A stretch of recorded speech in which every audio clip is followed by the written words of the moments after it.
नका, गावात राजकारणाच्या काही तुकडे करू नका.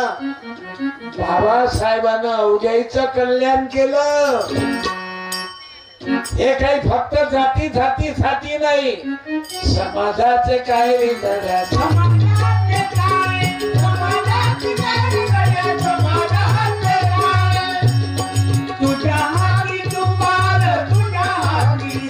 अरे अवघ्या जातीवाल्यानं प्रेम करा.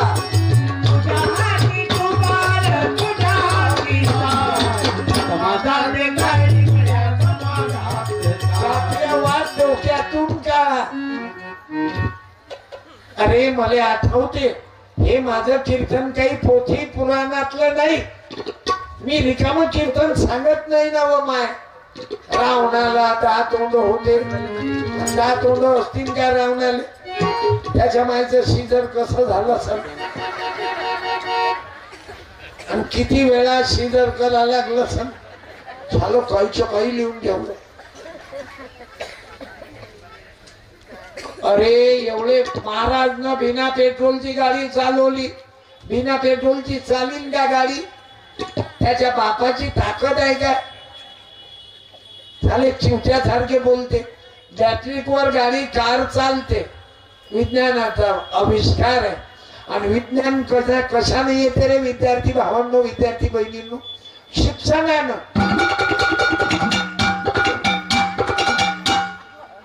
शिक्षण हे तिसरा डोळा आहे. बाबासाहेबांनी, ज्योतिबा फुल्यांनी, सावित्रीबाई फुलेंनी आम्हाला मंत्र दिला. आणि गाडगे बाबांनी कोणी न राहावे पुढे अडाणी, शिक्षण घ्यावे व्हावे नावे. लढाई करता शिक्षण नाही.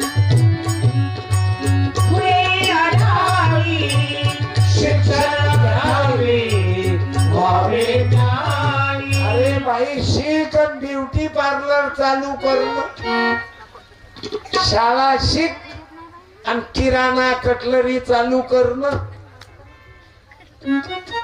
कपडे शिवणं. माई पोरगी कपडे शिवते, रेडीमेड साडी शिवते, 9 वाली 700 रुपये घेते. तुमच्यामध्ये आहेत ना काही काही उद्योगी बाया? नवराही कमावते, बायको घरी दुकान चालवते. प्रगतीचे लक्षण आहे. नोकरी प्रत्येकाला लागणार नाही.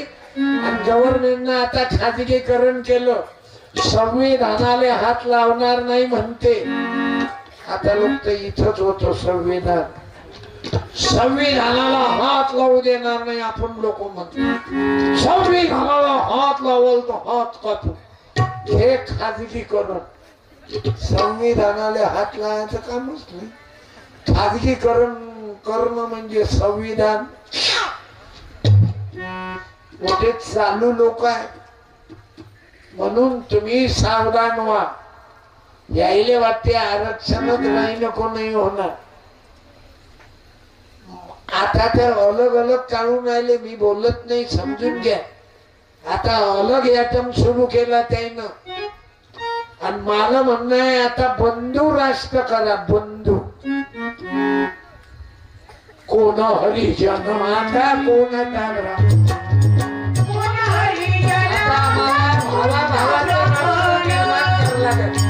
त्या राष्ट्राची नवनिर्मिती बाबासाहेबांनी केली. भारत माझा देश आहे. म्हणजे भारत माझा देश आहे. सारे भारतीय माझे बांधव आहे. देशावर माझे प्रेम आहे. मग देशीवर प्रेम कसे करून राहिले तुम्ही? बारमध्ये जायला उशीर व्हायला, बारमध्ये जायला उशीर व्हायला. मोटरसायकल ऍक्सिडेंट मध्ये तुमच्या वाशिकची घटना आहे. सुंदर मुलगी होती, तिला पेटवलं एका जणांना. कावरल्यासारखे करून राहिले पोट्टे. माणसंही कावरले. 82 वर्षाच्या म्हातारीवर 38 वर्षाच्या माणसानं अत्याचार केला. वय 82 आणि हा 38चा गध्याचा बच्चा. न्यायाधीशाले त्यानं जमानत मागितली. न्यायाधीश म्हणे जमानत देत नाही कुत्र्या तुले. कुठं गेली नीती? म्हणून बाबू बुद्ध विहारात या, सामुदायिक प्रार्थना करा, मुसलमान मस्जिद मध्ये जाऊन आपली माणुसकी जिवंत ठेवा. हे माणुसकी जिवंत ठेवण्यासाठी धम्म परिषद आहे. बुद्धं शरणं गच्छामि, धम्मं शरणं गच्छामि, संघं शरणं गच्छामि. हे त्याकरता जीवनामध्ये बदल करा. आमचे काही लोक हरिपाठ करतात, वाईट नाही, चांगलंय. मला एखादा तरी वारकरी तुमच्या गावातला दाखवून द्या, पिंपळगावातला, की हा वारकरी आहे, हरिपाठ करते, आषाढी एकादशी धरते, पंढरीला जाते, दारू पिते. एक दाखवा. 1,00,000 रुपये हरतो मी, भेटणार नाही. आणि म्हणून हा जो मार्ग आहे भक्ती मार्ग, वारकरी संप्रदाय, गुरुदेव सेवा मंडळ, हे कशासाठी आहे? माणसाला माणूस बनवण्याचा कारखाना आहे. बुद्धं शरणं गच्छामि, धम्मं शरणं गच्छामि, संघं शरणं गच्छामि. म्हणून माझ्या बहिणींनो, कोण्या पोरानं तुले मोबाईल दिला तर घेऊ नको बेटा. तो वापरण्यासाठी मोबाईल देते तुले. आणि हे नंबर 2 वाल्याची हरामखोर रावल्यात. गोरगरिबाच्या पोरीले फसवते. तिले वाटते माल्यावर प्रेम करते, प्रेम नाही करत. यूज अँड थ्रो वापर करते. मन भरलं की लाथ मारते. आणि पोरी तशाच झाल्या. कुठलं प्रेम करते पोरगी?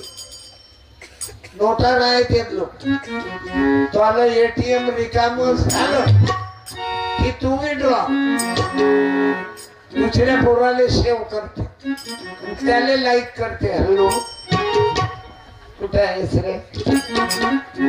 माझ्यावर तुझं प्रेमच नाही.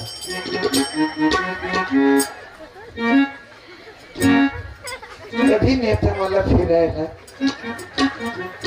इतके लफडे सुरू झाले. बरं लग्न होईल, बायाही पाहून जाऊन राहिले बा. 2 लेकरावाले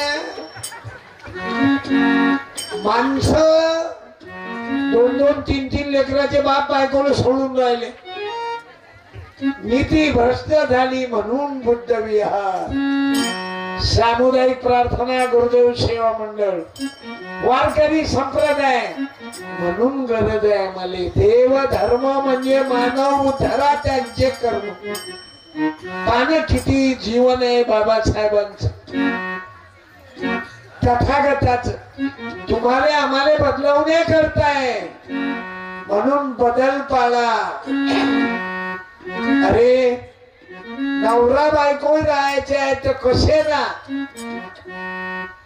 पत्रात असे नवरा बायको. अरे पैशाची मागणी दाखवली नको.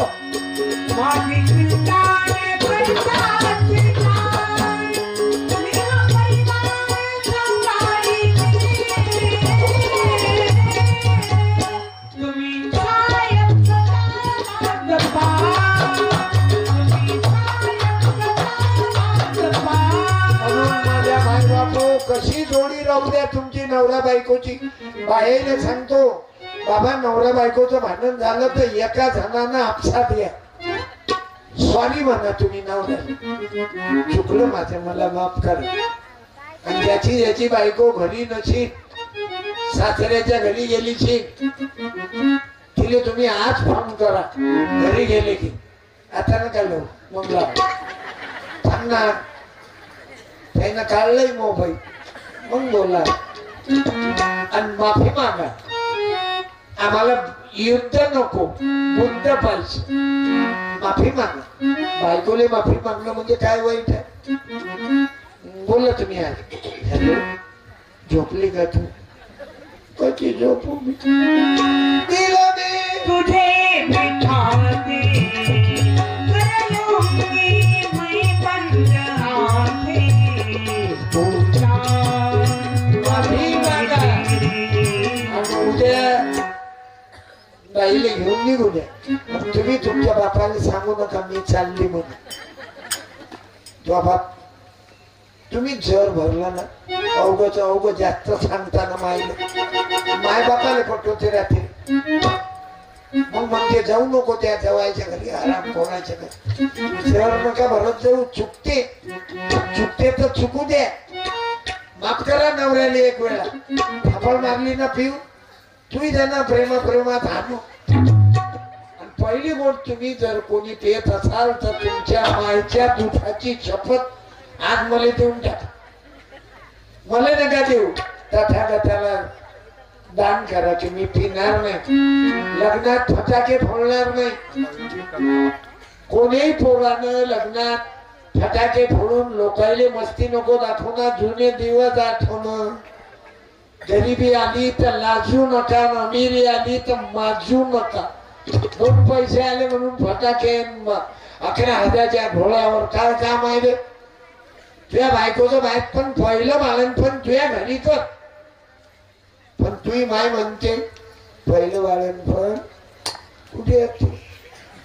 तिच्या मायच्या घरी असते. लेकरू तू आलो की तिच्या मायच्या घरात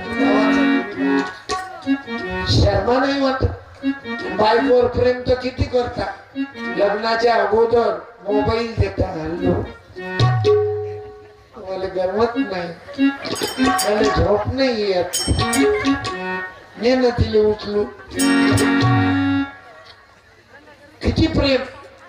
लग्न झाल्यावर दिवस राहिल्यावर तब्येत कशी वाटते? आता बरं वाटते काय तुले? आता झालं आता येऊ की झाल्यावर येऊ? कावड्या कुत्र्या झाल्यावर कायले जात बे? अगोदर जाय ना दवाखान्यात. तिच्या दिवाले शांती भेटली. म्हणून बायकोच्या बाहेरपणाले 5 दिवस सुट्या काढायच्या ऑफिसच्या सांगून देतो. मग समोर आल्या ते ऐन तिले तकलीफ होते. ते लेकरू पाय